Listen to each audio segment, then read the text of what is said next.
Коргоо министрлиги аскердик билетти 70 000 сомго алууга уруксат берген мыйзам долбоорун сунуштап жатат. Документ 12 апрелде Жогорку кеңештин биринчи окуусунан өттү. Анда ден соолугуна байланыштуу аскерге барбай калган жарандарды альтернативдик кызматка чакыруу жазылган. Ага ылайык жарандарды мобилизациялык резервдин жыйындарына чакыруу, запастагы офицерлерди даярдоо программасы сунушталып жатат. Мыйзам долбоору колдоо тапса, жогорку билими бар 30 жашка чыга элек жылына 200 адам кабыл алынат.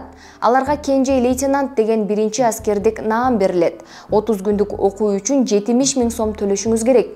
Каражаттын 49 507 сому бюджетке, 20 493 сому аскерлердин муктаждыктарына жумшалат. Сиз бул мыйзам долбоорун колдойсузбу? Пикир калтырыңыз.